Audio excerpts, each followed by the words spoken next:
Welcome to episode 1 of season 1 of Beast. Wars Machines. So we're finally getting to the whole reason I wanted to do this. For Yeah. some reason. I don't know why I've felt passionate about doing this, but I have. And we're all so excited. We're doing our retrospective of Beast Machines. Which- Yay. I distinctly remember your first and only viewing of this show back in 2016 and just the... By the way, I'm Joy. I'm the wife I'm Mike. I'm the husband. who likes to torture me with bad cartoons from the early 2000s.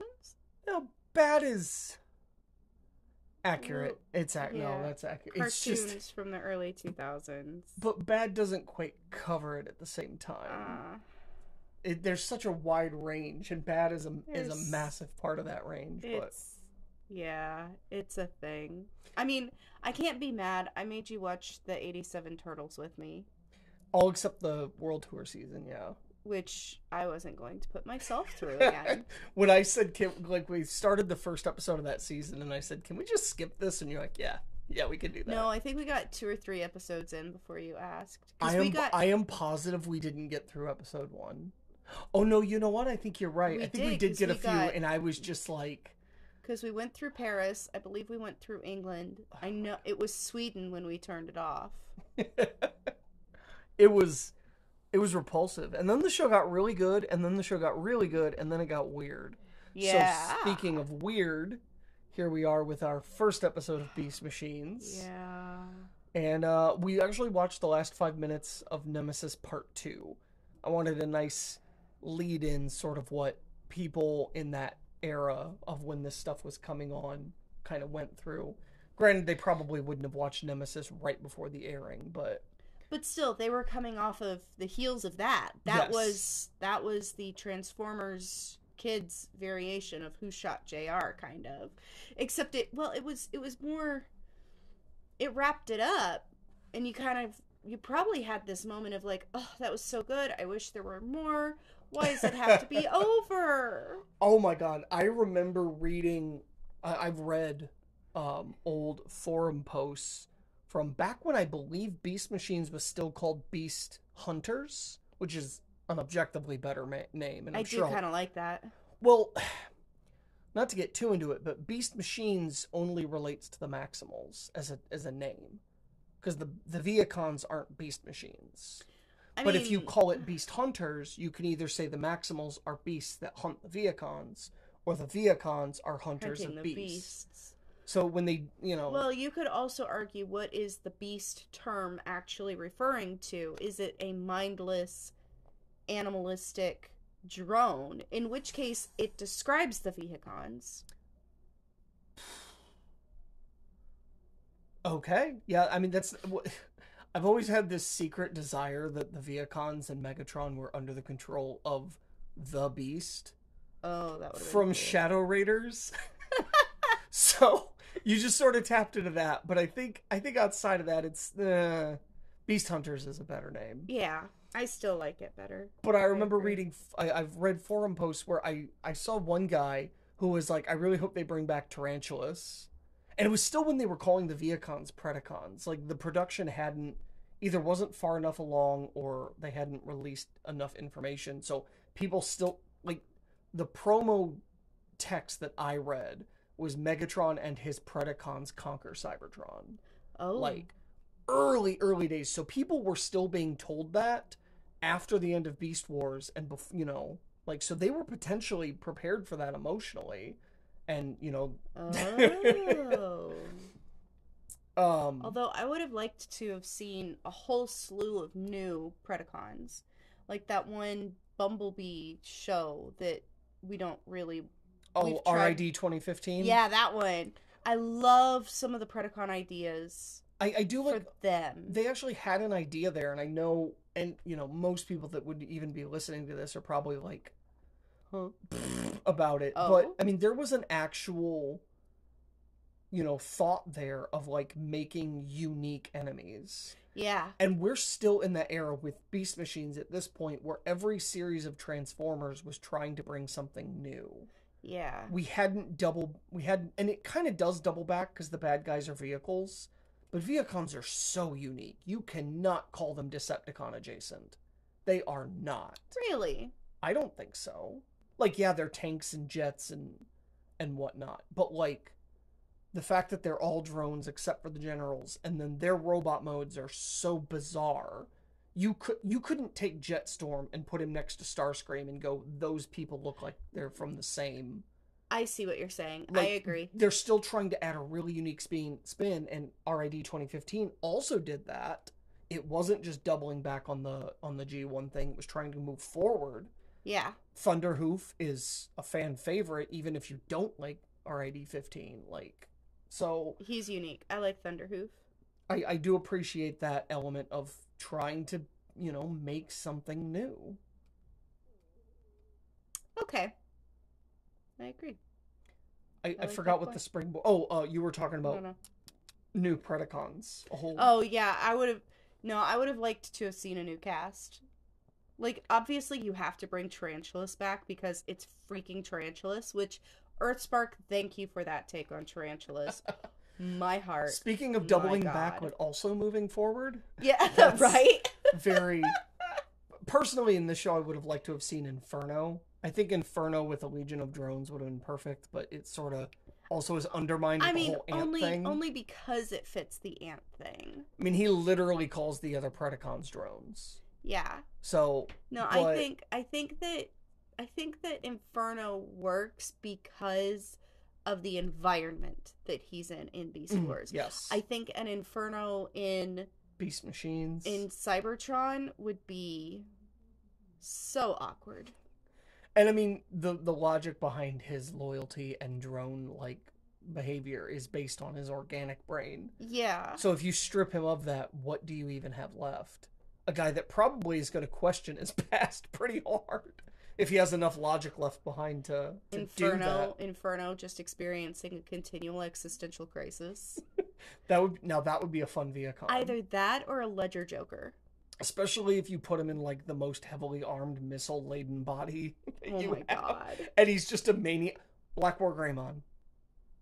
He just goes around the landscape philosophizing and destroying things. I wish that season hadn't been so bad and I wouldn't have expunged Black War Greymon as forcefully as I did. Along with the rest of the season. With the entire season. Just everything just out of my brain, please. Except for Wormmon getting abused. Why can't I get rid of that? Because that was traumatic in hindsight.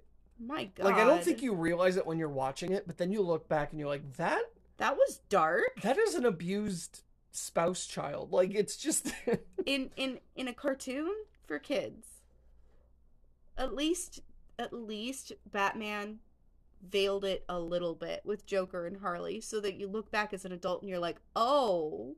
I don't know the spout. Wow, you know what we haven't talked about? The Beast Machines.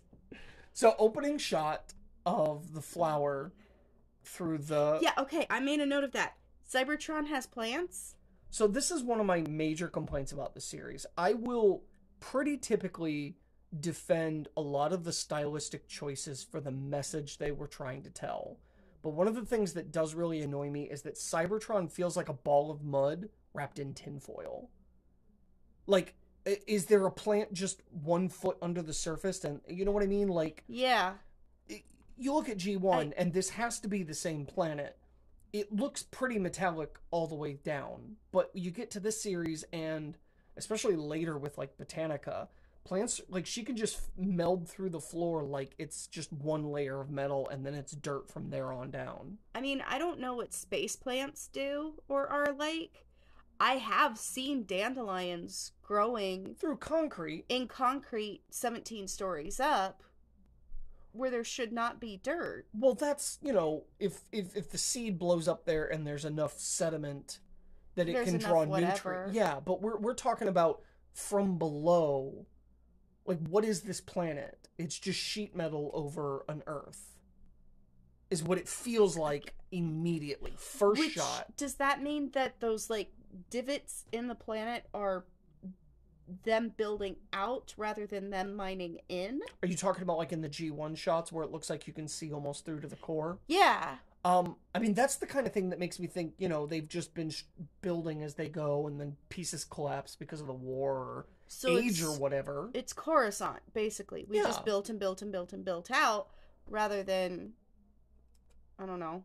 I don't think there's an alternative, but I don't know. The episode of Mandalorian where you can see the top of their Mount Everest. Yeah. Yeah, I mean, this show introduced the idea that there was an organic center to Cybertron. So, like, in some episodes, they treat it like it's the very center, like the gooey center of a Jawbreaker.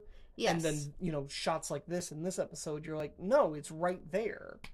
If you dig 1 foot deep, you're going to hit Earth. I mean, in all fairness, sand does get everywhere. Bringing in that Star Wars. You're welcome. So, yeah, one of my immediate complaints right out the gate that I would otherwise defend, because I think there is a really nugget of a good idea here. I really do. And I think them retconning Cybertron having that organic core isn't the problem. I think the way they visually treat it, and I get it's supposed to be a visual representation, but it's your opening shot. I will say I kind of like the way they did the opening, because it was jarring and confusing. And immediately I was like, is Optimus having a dream or something? Oh, because he's in his beast mode? Because there was the beast mode, there was the plant, and then the Vehicons, and then some of the camera angles. I was like, is this like a prophetic dream type thing? Like, what the hell is going on? Which actually works really well. Because a lot of this is prophecy, and he's the prophet. Well, no, because it's the characters going, what the hell is going on? Oh, yes. 100% so the audience, the audience is as jarred as the characters are. It's really good visual storytelling to put you right in that emotion real fast of like, what? Because, I mean, there's no reason to think that he was even conscious before he started running. Exactly. Like, this is him coming, and like, we talked about it earlier. It's when you get off a roller coaster and your legs are jelly and you have to like relearn to walk for just a moment, but mentally. We were talking about it earlier. Have you ever been knocked out or fainted? Yeah. And that coming around, where you, because it was an episode of Alone where a dude passed out and then came back around and he was talking about it. And when you come back, you're not processing correctly. And you're like, I remember it happened to me. Somebody put me in a chokehold in gym class. Yeah. And I came around on the floor with a headache, and I went, I can't believe I fell asleep in gym. And then I started, like, everything started to kick back in. And that's kind of what it feels like. They're just coming around. I've never got knocked unconscious, but I did get a level 2 concussion when I was ice skating. Mm-hmm. And I lost a space of time. I lost the fall that caused said concussion. And I came around with my friends dragging me off the ice. And was like, hey guys, what game are we playing? Like, I thought we were about to do like a pillow fight or tickle war or something. Of course, I was a 15-year-old teenager, so that is what I would be expecting. Potentially. So, yeah, the throwing the audience in with the characters, and I think that's a great angle that this whole first season takes. Yeah, the kind of, wait, what is different? What is going on? Speaking of different, the beasts look weird. Real different. Are they using a different program? So, on the, like, especially Cheetor, specifically, like, Rat Trap's hands are orange. Optimus is a different, like, everybody's got a different deco is the thing. So, No. I'm talking about in this opening sequence. Their original beast modes are based on the original beast modes. It's the same model, but they all have different decos. The paint job is different. The literal facade. Oh, it's more than that. They moved different. Okay, so, I mean, they may be working with better... Because remember, the last time we saw these beast modes, like, in the real world, was 3 years prior. So, okay. Well, and maybe for Black Arachnia 1 year prior. But the point is... Do you remember the episode 1 running? We just watched it a few days ago. Yeah. Compare that to this. They're just better at animating. I mean, they're still hand animating. They now have 5 years of experience done it. I guess. Or 4. I just thought maybe they upgraded from Windows 97 to 98 or something. Well, this is 2000, 99 or 2000. Late 99 or early 2000. So they're on Windows Vista by this point. Vista? No. Wasn't Vista in the 2000s? Vista like was 2000? was after XP, and that was in the, 2002 or 3. So no. Oh. The point is, they're probably running better computers. They're definitely running better computers. They definitely have more experience.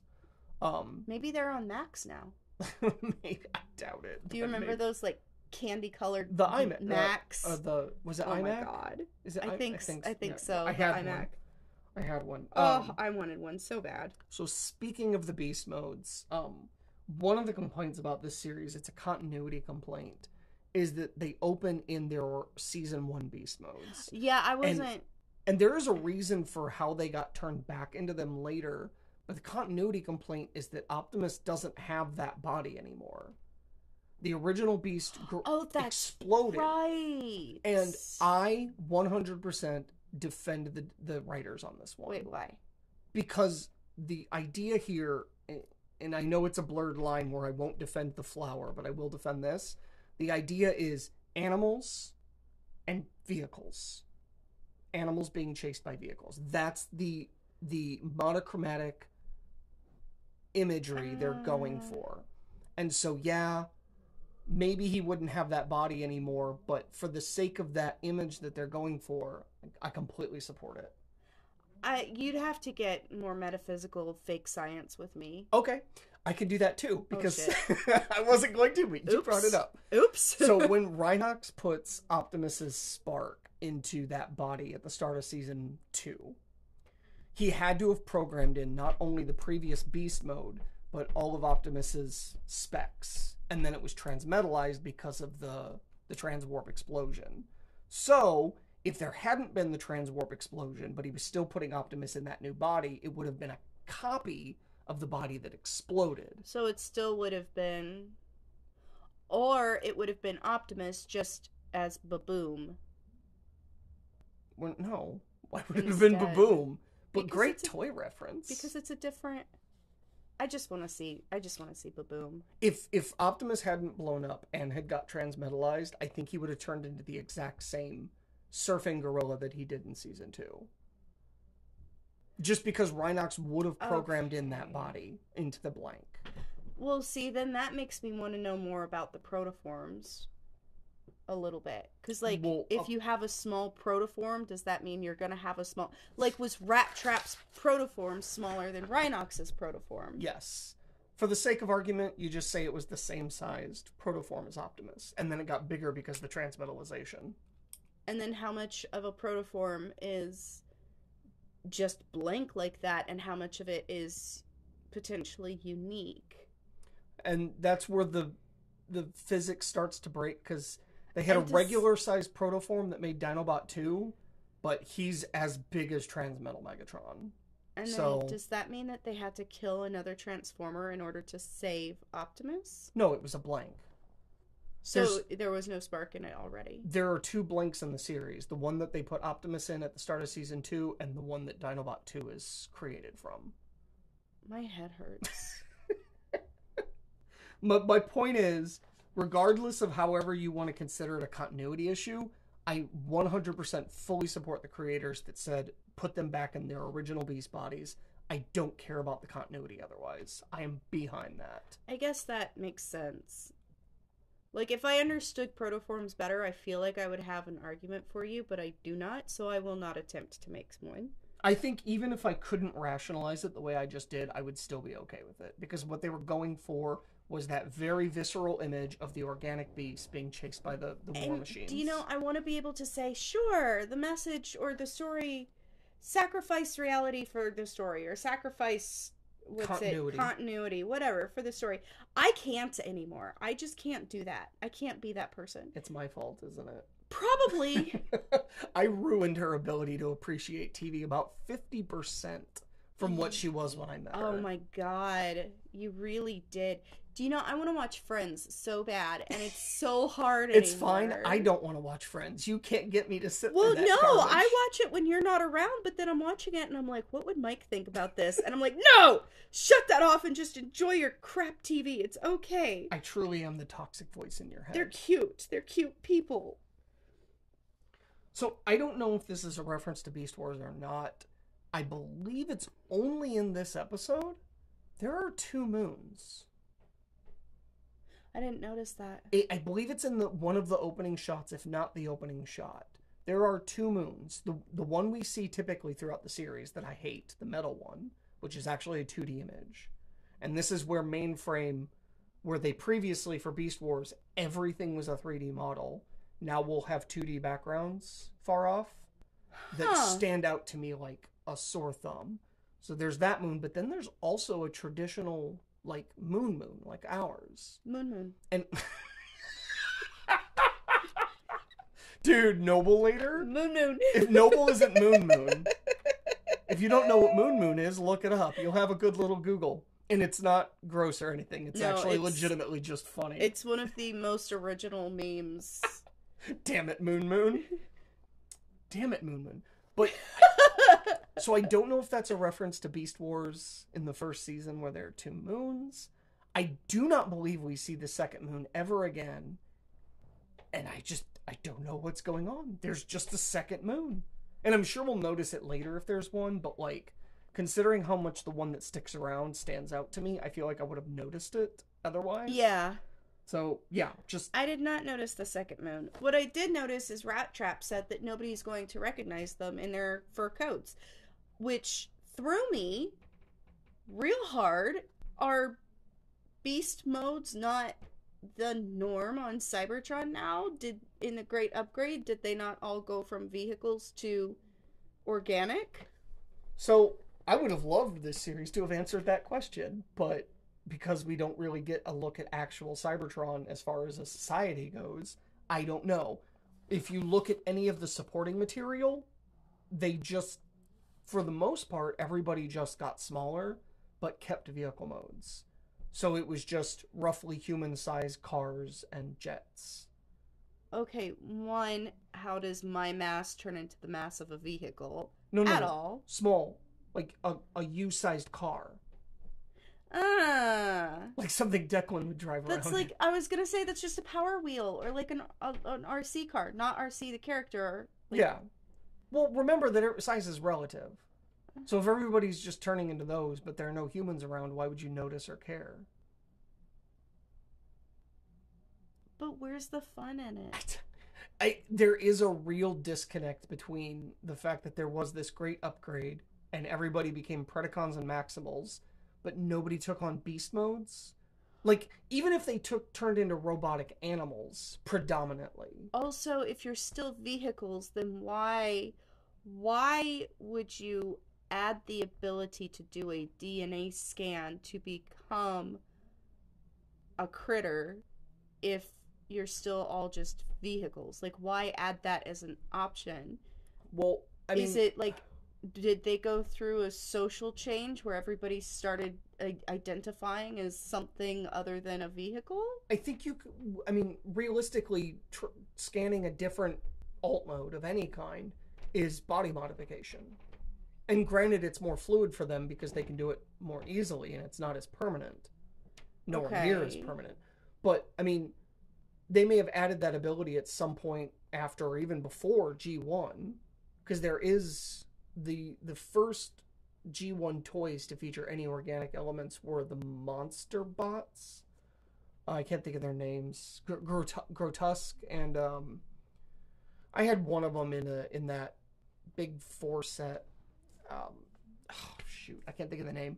But the point is, they were the first Transformers toys to incorporate organic elements. So as early as G1, Pretenders are a good one. Okay. Skullgrin, wherever he is.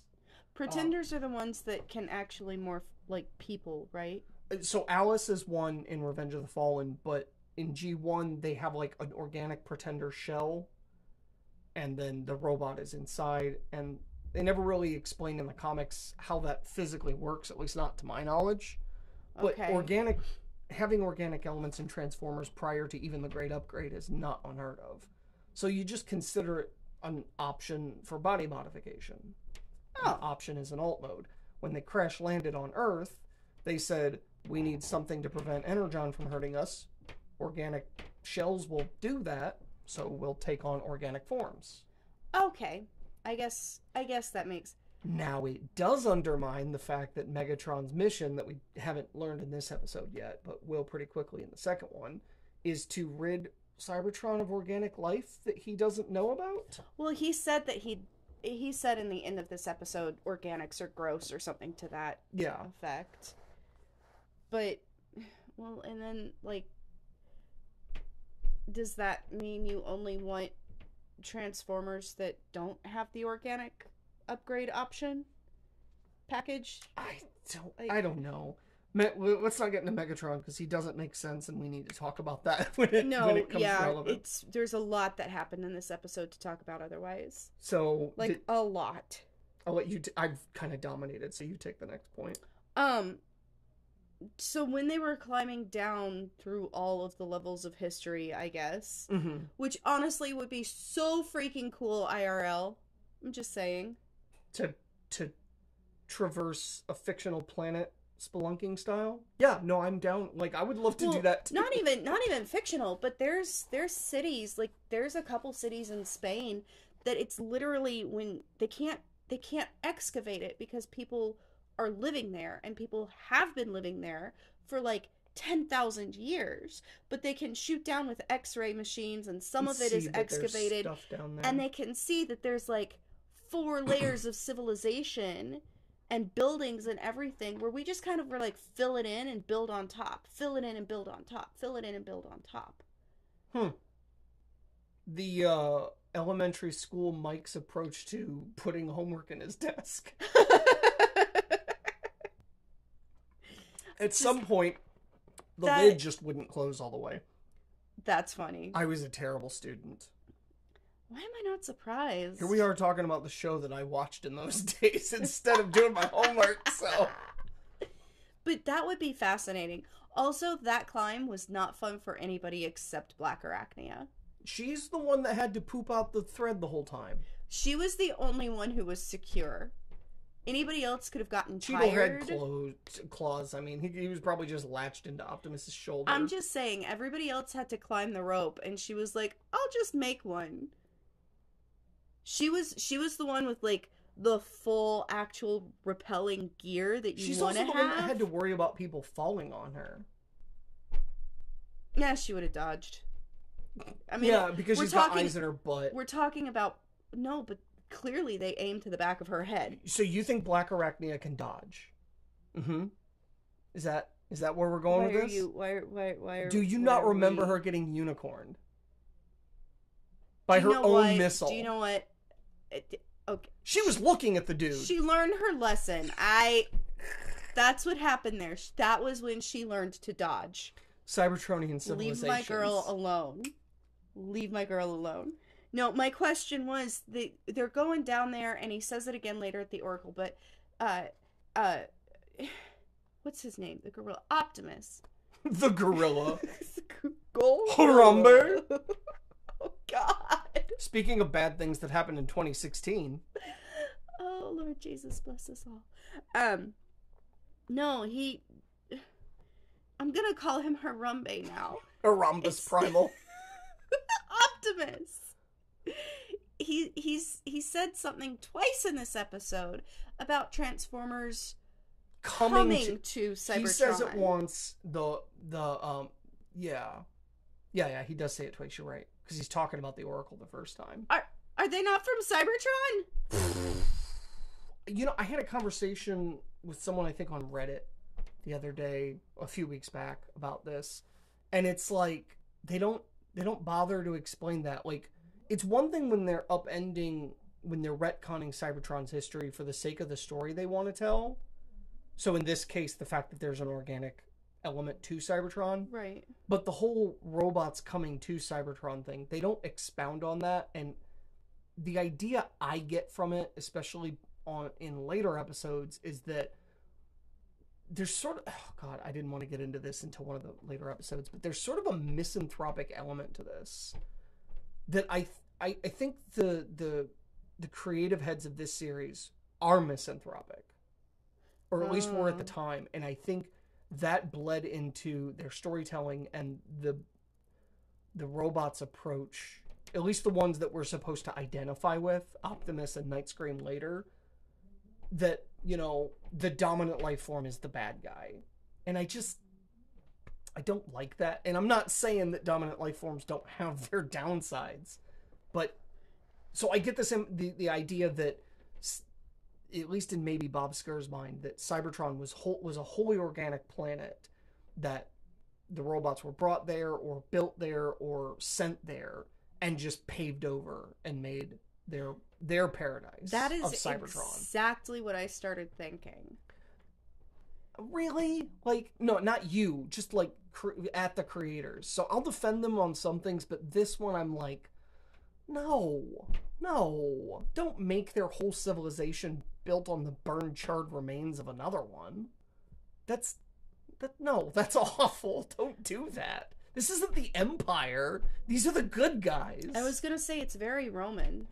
Yeah, it's just like, it adds such an, like, and this episode, in my opinion, is the best one of the series. Why did you tell me that? This wasn't a good episode. I think this is genuinely a very good episode. And I think for the most part, this is before the problems come.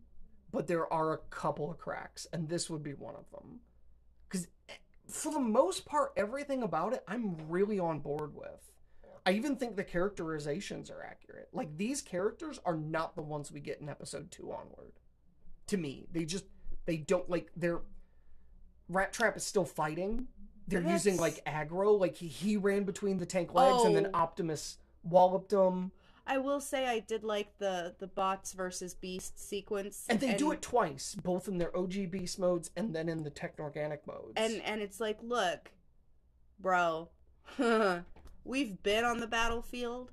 We may be at a disadvantage, but, like, we still fight together. We're soldiers. We will still kick your ass. I actually regret skipping Call of the Wild now, because that episode and the battling in this episode so closely mirror. And granted, they can't transform, but there's that element of using your beast mode to your advantage and working it on the battlefield.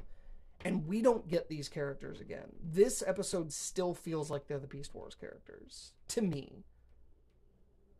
I kind of agree. Optimus changes on a dime real fast. You think in this episode or later? I think he's desperate. And I think if you had honestly written Beast Wars Optimus in this situation, this could have been a way he reacted. No, I feel like, to a degree, yes. I feel like the whole Oracle leading him thing is Beast Wars Optimus just being like, I got to take care of my people, and this is apparently the way to do it. And following the one thing that's doing it, yeah. I don't have any other information, but this feels right. We're going. Yeah.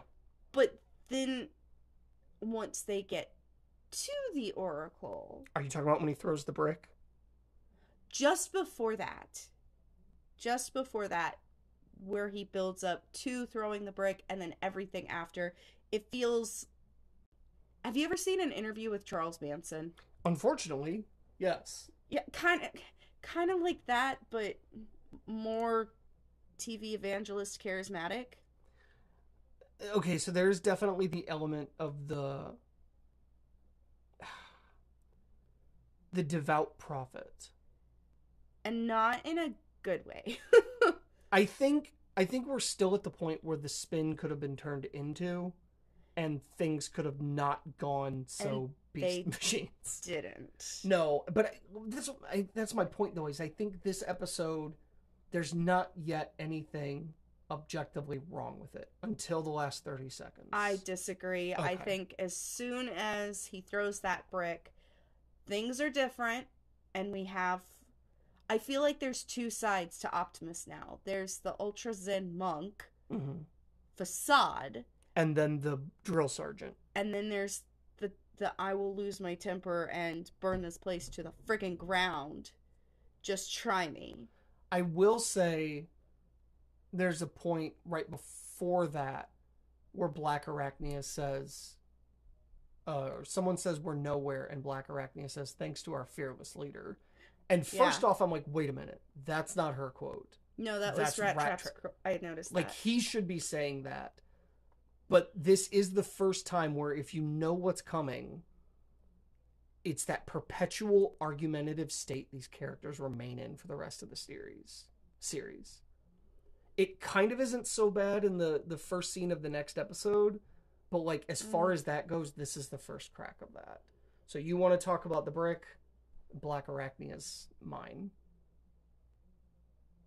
But otherwise, no, I really do enjoy this episode. I enjoy this episode, especially for what it is and just for a story on its own. Yeah. It's engaging. It draws you in. It throws you into the action like we talked about earlier.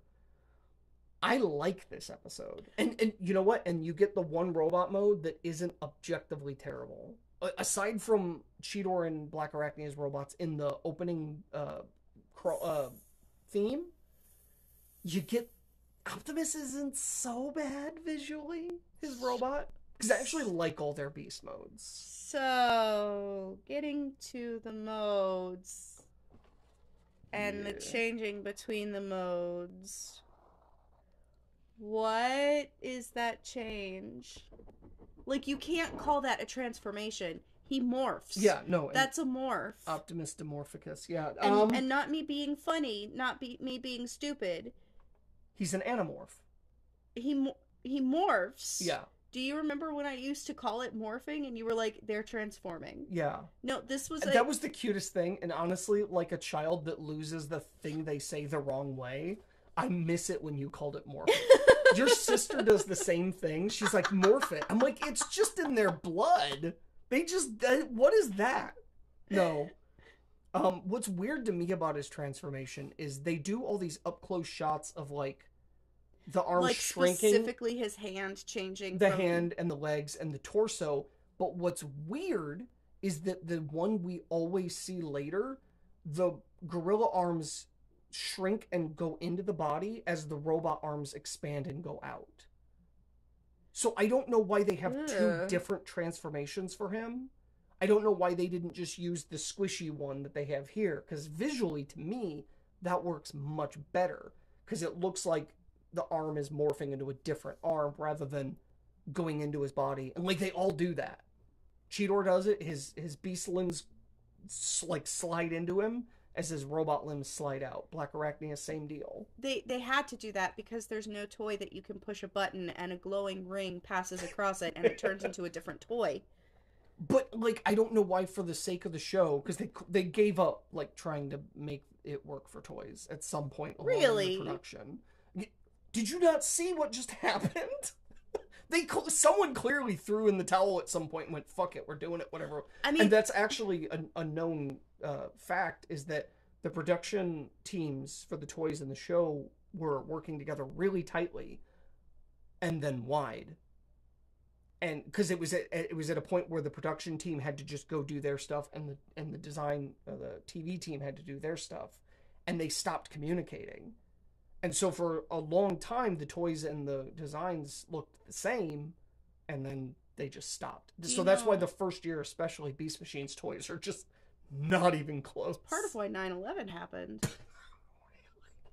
No, 9/11 happened because Michael Jackson wasn't cast as Jar Jar.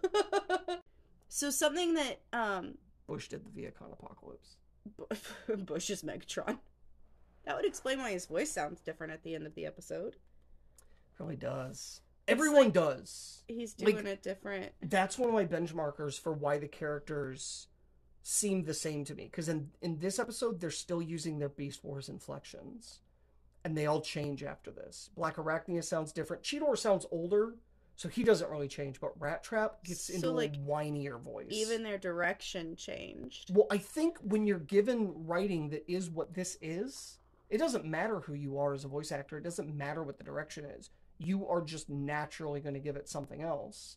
So if you're given Rat Trap's lines, but they're whiny lines, you're gonna whine. Yeah. So But in this episode, I think it probably felt like a Beast Wars episode to the voice actors, so they still were in that mode. I guess that makes sense. There was something that Optimus said that I felt like was a real opportunity, and I kind of want to see an offshoot series of it now. So it's when they go into when they get their reformats or whatever, which, by the way, I freaking love Black Arachnia's new form. Oh, so she's not a Black Widow anymore. She's just a daddy long leg with stiletto spikes at the end of each foot. Love her beast mode. Still needs to have the Black Widow hourglass. Yeah. Really, really upset that the last two versions, this version and the last one, don't have that. Like, did we forget the Black and Black Arachnia? Do colors not matter anymore? She's a Black Widow. I mean, did you see her transmetal bodies? There was no black in any of that. Well, you say that, and it was sort of like a black with a blue sheen. But most of the spider mode was red. So, Yeah, they gave up on Black Arachnia. They really did. And then Silverbolt just is purple later, so. Ugh. Yeah. Anyway, so they're in their beast modes. They can't maximize. They're like, this is broken. And he starts talking about... Jokes in this episode. They exist. That's another reason it feels like Beast Wars. That is true. There's some funnies. There are gags in this. Sorry. Go ahead. But, Optimus... I almost called him Harambe again. Harambe did 9/11. Look, whoa.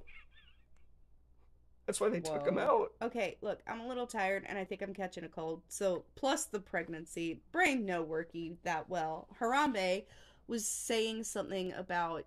No, Optimus was saying something about... I thought you did it on purpose. Damn it. But the look on your face tells me otherwise. That sounds like a caption to a Fail Nation video. Optimus was talking about Transformers. The first ones had to like really train and focus in order to learn how to transform. Mm-hmm. And I just got this image of like a bunch of Shaolin monk robots, like really training all day, every day, and meditating and doing like a full anime before they get to level up into transforming into a robot. And I kind of want to see that now. I want to see that journey, that story of the first robot to vehicle mode ever. And like, did it hurt? Well, I assume it was smaller than that. I mean, you think about like our jets, how they have like different wing formations. Yeah. You know, I always imagined it would be something small like that. Like, hey, I was able to transform my hand into a claw or a drill. And then another guy's like, well, if he can do that, I bet I can build on that. And maybe it happened over a week or 1,000 years or whatever. Also, like the very first guy, did everybody think he was crazy? Did they think he was like a religious zealot on a mountaintop? Or was he just like a goofy kid with a dream? Like, how did he know he could? My guess is they were all genocidal maniacs because they came to this planet and killed everything and then figured out how to transform. Yeah, we could go with that too. It was just this whole thing that was happening. It was war. It was a wartime necessity. There was like one general who was like, you know what? I bet we can win this war if I can turn into a tank. And everybody was like, sure, George, you go figure that out. I'm pretty sure everyone was probably wondering what a tank was. Well, if they were at war, genocidally. So they independently came up with tanks? No, I assume they from our species? Oh, I see what you're saying. Millions of years before humans were even proto-humans? What the hell makes as much sense as anything in this series? The whole robots coming to Cybertron thing, if you actually try and assign a continuity to it, it means the Quintessence built and or brought Cybertronian robots to this world and paved it over, which that could work. I don't like the Quintessence origin story. I don't like them at all. So I like to ignore them. Make me feel icky. They're just not, they've never been done well. It's Like they don't look finished as a design, and then they just suck. I just don't like them. I want them to be good because yeah, they look like they should be cool. Maybe it's just I haven't seen a good story of them. Although I do kind of like Cyberverse, where Starscream becomes But only because one of he's the such a heads. shithead. It's Like a literal Well, head. I think he isn't he the only. No, there are other one. There's another one in there, and then there's the scientist one. But he's not even a quintessence because he only has one face. Yeah. So like biologically, weird. is he even? I don't know. Okay. I don't Well, on the topic of Transformers versus deities, is the Oracle a Vok? Maybe. Because, like, the way she so freaking creepy, but the way she talks and, like... Optimus Primal. It sounds like a Vok. It sounds like she's an AI, a particularly well-made AI, trying to seduce somebody. Ew. But you know what she actually is? Mm. The Predacon computer. It's the same voice actress. Oh. Which the Predacon computer voice actress is in, voice is in this as the Viacom computer voice. So she's doing two different voices in this series. Oh, that's kind of cool. Is it Susan Blue? I don't know. It might be. But yeah. So one of the art direction I think is poor is taking the bad guy computer voice from the prior series and making it the good guy Oracle voice in this series. Well, no, that makes sense because we established in one of our previous episodes, episode 2, I believe, 1 of the season 00, that it's not, it wasn't the bad guy's ship. So she's not the bad guy voice. Well, it's their computer, though. Like, it's still the Predacon computer. Like, it's what they have installed inside them. They probably installed what was in them onto the ship so that they could more easily interface with it. I would have assumed they downloaded some sort of interface with what ship was there, and that computer became their internal system. I mean, the script notes call it the Predacon computer, so... Alright, well, I was wrong. I'll shut up. So, either way, you're using the bad guy computer voice, yeah, whether it's actually the bad guy computer or not. Or just the one that they're using at the time. To be your spiritual good guy voice. And then they made her sound... Yeah, they did. They really made her sound creepy as hell. I don't know what that sound I just made was, though. It was... Timber! It just... I heard it, like, in echo in my head, and I was like, what was that? It was a tree falling in your brain because... What else? Because I just watched there? Beast Machines. Because that's how rotted our brains are, that the trees in there are being uprooted and falling. Yes. Because of Beast Machines. Under the tinfoil layer of robot. Oh, God. Yeah, and then his religious experience looked like too much LSD. Well, while she's narrating his LSD trip. How many LSD experience or religious experiences haven't been drug induced? No. And they did get gassed on their way in. Oh, that's true. It's just a bad trip between two different substances that weren't supposed to be in the same person at the same time. I guess. I just realized his reformatting was kind of a callback to that Vok episode. My physical body and my conscious are in two separate... Because it looks like he gets completely unmade. Yeah. She physically unmade his body the way the Vok did at the Standing Stones. I just solved Beast Machines in record time.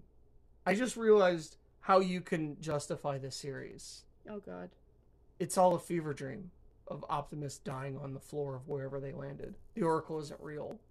He just dreamt all that happened. I think you've said that before. I haven't. No, I'm positive I haven't. The whole 25 episodes after this is just his fever dream. It even ends with him dying. It's canon. It's canon. No, you never figure out who put the Viacons there, but, or whatever those robots were, because Viacons were just a construct of Optimus's waning mind. Oh my gosh. I will say I like the biblical... my dog was just doing something weird, and it shorted out my brain. I do like the biblical approach. I love the weight it gives a lot of this. So I may not agree with, like, the voice direction on the Oracle, But the idea of, reaching through fire and not being hurt, and they skim over that real fast. Like, Optimus, why do you just reach through those flames? Like, I don't know. Whatever. It's a hologram. But I like that idea, adding this spiritual element to what previously only had sparks. Do you know, I might be down In the for Matrix. it if they didn't go so cult. Well, they do get leader with it. Again, the level of it, I don't agree with, but the idea behind it, the artistic idea behind it, I completely am behind. I think it's a great idea. I mean, the fact that somebody made 2 seasons of a show about a robot religion, like, that's almost a miracle. Like, I don't know why you would want that, but it exists. It got made, and it was one of the most... You pulled it off. Yeah, it was one of the most expensive shows on television. That actually kind of makes sense because of the sort of pseudo-huge revival of the 2000s, early 2000s. Oh, like what? Christian revival? There was something going on, like, between 2000 and 2010-ish. Like, that's when you got some bands that came out. Skillet, Flyleaf, Demon Hunter, Red. Creed. Creed does not count. Why does everybody count Creed? Because, what do you mean, why does everyone count Creed? Just because you don't necessarily, like... All they do is sing about Bible stuff. My Own Prison, the Heaven one, I don't know, there was one that was based on heaven, and My Own Prison was based on hell. I'm not saying all of their songs metaphorically. were... Like, Bullets wasn't. I don't think so. No one should listen to Bullets, by the way. Don't look it up. They're still a pretty strictly secular band. POD. POD is a Christian band on a secular label. Ooh, I'm listening to Youth in the Nation after this. Ooh, good one. Yeah, I like that. Good one. I mean, I got caught up in that whole revival. I was involved for 8 to 10 years. That was my life. But I wonder if whatever spiritual awakening, America, the world, whatever, I don't know how big it went. Clearly between Texas and Indiana. At the very least. However big that spiritual awakening was, it bled into our cartoons. I'm trying to think of any other cartoons around that era. There is an episode of X-Men, which would be like mid-90s, where Wolverine actually prays.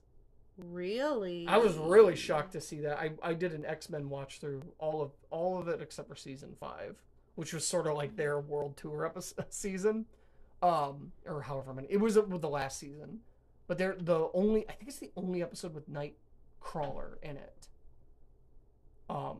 And he's like a monk or whatever in some castle, and everybody like treats him as a priest or whatever. And Wolverine prays at the end of the episode in tears, and I'm like, what? That's interesting. No, don't remember that one airing on Fox Kids, but I do remember Beast Machines airing on Fox Kids. That's very interesting. And see, I remember I was starting to get into anime at that time too, honestly. And I remember... Who wasn't? Well, like, and you think about it, was it Trigun had the giant cross that a character carried? That was either the coolest thing or the dumbest thing in any anime ever. The giant cross gun filled with guns. Yes! There is no more anime thing. I mean, that's right up there. Yeah, and a lot of the mangas and animes that I read treated... Angemon and Devimon? Yeah. They were very present. And a lot of stuff that I read coming straight out of Japan treated prayers almost like a spell. And the cross was like a talisman that you could like throw at your enemy like a grenade or something. Like there was a lot of... I want to do that like on the street now. Like at a Karen that's like just coming at me and I'm just like, be gone, devil! 4 Hail Marys! Just hit her with like a glass one that's filled with holy water, but it's pee. Oh my god. You know, we're talking about hilarious. This, and I just always assume there's no intentional connections between anything in this series and the last one. But we're talking about this now, and the last episode had Megatron going all sorts of godly. Uh-huh. And I wonder now if there was any actual, if that was in any capacity foundational for this series. I'd always assumed that it was. I see them as two totally separate entities. And whenever I can make a connection, I usually don't, because they're so far removed from each other, barring this episode, of course. I'm going to have to watch more in order to give my opinion, because I think I have, as a survival mechanism, forcibly forgotten most rejected the details of the show. This series. Oh, God. I do believe this series, and I've asked online and no one's given me a clear answer. I do believe this series is the first mention of Allspark. Really? If there are comics prior to this that mention it, forgive me for being wrong, but as series go, moving medium, this is the first mention. So the Allspark in 2007, mentions of Spark in general, those all come from, as far as I know, the Beast era. That's kind of cool. So, we can dump all day on Beast machines, and we will. Oh, we will. Boy, we will. But it really... But either way, it was adding to the massive lore that Michael Bay... even Michael Bay drew from. Huh. Hell, Stonehenge makes an appearance in The Last Night. Like, there are couple minor Beast Wars you references. Wouldn't let me finish. It's so bad. Even the most hardcore of Bayverse fans are like, yeah, we don't talk about that one. It's like Caravan of Courage, or worse, Caravan of Courage 2, Caravan of Courage 2. I don't know the sequel title. It's just... That's the second Ewok movie, right? Caravan of Courage is the first one. Yeah. I liked that one. Okay, I did too, to be totally fair. But I would totally watch that for The Last Night again. We should put that on when we're done. Well, it is 10:50. We're not doing that. Oh. All right. Does Rat Trap have a saddle on his back in his beast mode? Is that what I was saying? The techno-organic form? It's a hole. It's a hole. I actually kind of like it. There are things they do with him that are really neat in, like, small conceptual ways. Like, he's the carrier guy. Like, he can put things in his... Yeah, it's creepy when I say it out loud. I don't know where his spine goes. I don't know. My brain hurts. He can put things there, yeah, but it does. The way it's cut out kind of looks like a negative saddle. Yeah. I'm not gonna lie. There was a small part of me that was like, I want to ride a Rat Trap. I think he would be about the size of like a Mia and a half, which is our medium-sized dog. Oh no, actually, I take this back. So I ran the Beast Wars unofficial scale chart against the Beast Machines official scale chart, because there isn't an official Beast Wars one. Oh, really? But people who are more time consumed into this than me, which is saying a lot, made an unofficial Beast Wars scale chart. I matched the Megatrons up, Transmetal 2 Megatron, and it was a little iffy because the official Beast Machines one has him in the house coat. So I had to, like, match it by the face size. But if I did it right, the Maximals, after they're techno-organized, which is a term now, are huge. Like, Rat Trap, the smallest of them, is nearly the size of Transmetal 1 Megatron. So Rise of the Beast size scale? Probably a little smaller, but by, like, a couple feet, if any. Like, these guys are big. They're big boys. Optimus in robot mode is, I think, 1-to-1 with Transmetal 2 Megatron, who's one of the biggest robots in Beast Wars. What I'm hearing is that you are going to either buy or build me a Power Wheels 2-scale size Rat Trap so I can drive it. Well, by this logic, I just said he's almost the size of Transmetal 1 Megatron, who's easily twice the height of an average human. So let's say 1.5 humans tall. You know, tall humans, not people like us. So are we talking like? So yeah, it probably would be about a motorcycle. A Harley or a Vespa? Probably what are we looking at here? Probably a Harley, maybe with a sidecar. I'd be down. Do you really want that of that. Moss-covered rat man with a negative saddle. Do you know... And the jugular made of wires. Kind of, but I'm not clinging to it the way I am the Dinobot tattoo. Which I think I do want the Dinobot tattoo. I want a Power Wheels of Rampage's tank negative mode. Override. where it's over and under the negative and override. Yeah. Negative over. People are gonna look at that and be like, "What?" What? My therapist will be like, Your therapist? My therapist will be like, so, explain this to me? I'll be like, it's okay. It matches my other cartoon tattoo. Why wouldn't you get? Why wouldn't you get like Raphael, the Ninja Turtle? Because I love him, but he doesn't... There's no philosophy. There's no spark. Yeah. So, speaking of... There's a few lines that they repeat in this series, ad nauseum, depending on who you ask. But it's the things that the Oracle says to him when he has his little acid trip. And I actually really like that sequence. Where he's, like, flying through the caverns of Cybertron...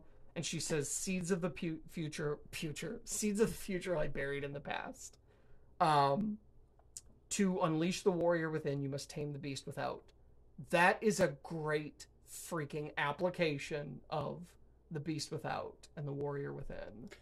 Or the beast within and the warrior without. That's good writing. I'm sorry. I want to like it. I want to like it so bad. But it honestly...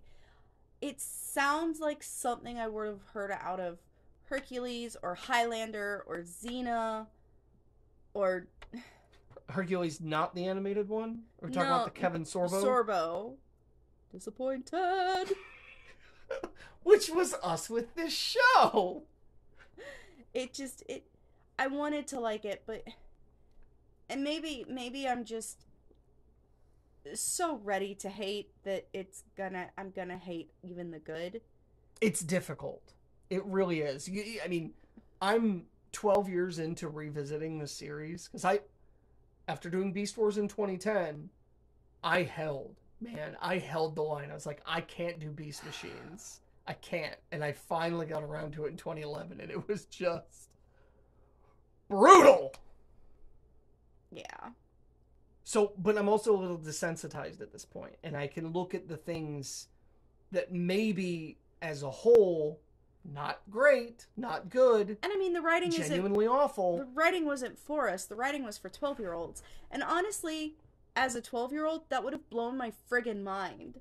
I would have had that speech, like, written in paint pen on the cover of a binder for one of my classes or something. Well, you forget, I was watching this as 13 or 14-year-old. Pretty good target demographic for it. Yeah. Could understand it.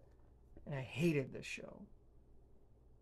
Like this, so I didn't really... Yeah, but you also like Season 2 of Digimon. No, I don't. I like things about Season 2 of Digimon. I like episodes of Season 2 of Digimon. I hate Season 2 of Digimon. My point is... This was the one I watched when it aired. I didn't get to see Beast Wars when it was new.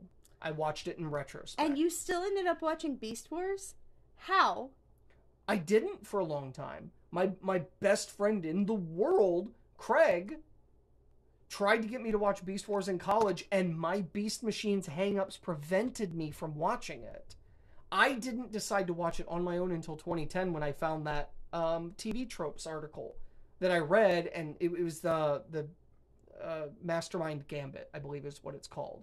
But the way I read it, the way it was like interpreted in my brain was a pile-up of masterminds. Yeah. And so I was like, that sounds really funny. So I watched Other Voices, parts 1 and 2, and went, holy shit, bad sand animation aside, that was awesome. I'm watching more. Got through the first 3 episodes of season 2 and went, okay, we're doing this whole thing, and started over and just blazed through it, absolutely blown away by the level of integrity in the show. Yeah, no, Beast Machines prevented me from being into Beast Wars, even though I was into Beast Wars as a kid, because it was so bad. It was so... And then when I watched it in 2011, it physically made me feel sick. It was like when I would watch an episode of Jerry Springer. It was just such a bastardization of, it was just so miserable, you know? It literally, I just felt depressed and sad and sort of like bile was in my throat. So, when I say that something's good in this show, understand that I had to fight for it. Oh, Black Arachne is a cannibal. She makes the fourth cannibal. I just realized she was like sucking the energon out of. Oh, she did. So we've got Tarantulas, we've got Dinobot, we've got Rampage, and Black Arachnia. What is with cannibalism in this show? I don't know, but she's not the last one. What? She's not the last cannibal. Great. That's just great. If you consider a cannibal someone who drinks the energon of someone else, which if I knew someone who drank other people's blood, I would be like, that's at least 40% cannibal. I was gonna say, don't we call those vampires? Right, but like, vampires are immortal. They have to eat blood. Where is also line? Vampires aren't human. Technically, they are. No, they aren't. But they're They have their own name. Where is the line between vampirism and cannibalism? Like, if vampires ate other vampires, they'd be cannibals. But they don't. They eat humans. The only reason you think they're cannibals is because they look human. I'm talking about if a human is like, I'm a vampire, and decides to practice. Oh, you're talking about people that. Is that considered... Are we talking about Moon, Joy? Are we going back to Moon? No. No. If you're talking about people that believe they're vampires and drink human blood, yeah, that's a cannibal in my mind. That's what I was wondering. At least in a minor capacity, which with cannibalism, I don't consider any of those things minor, but that's what I was asking. Is there a line? Like, if you consume any part of another being, is it cannibalism? Of another human, you mean? Or of species of what you are? I would say yeah. That's because you're literally consuming them and then using that material as sustenance. That's cannibalism. So I breastfed. Does that mean Declan is a cannibal? This got out of hand. Stop farting! How are you farting so much? Does that mean if I breathe in your farts, I'm a cannibal? Does it? Does it? You know, I had one more point I was going to make on that, but I just realized this is supposed to be a safe for work podcast. Was supposed to be. Anything further from you? Mm-mm. Okay. Well, that is the end of Season 1, Episode 1 of Beast Wars Machines. Season 1, Episode 1 of Beast Machines, the Reformatting. Yeah. Bye. Bye.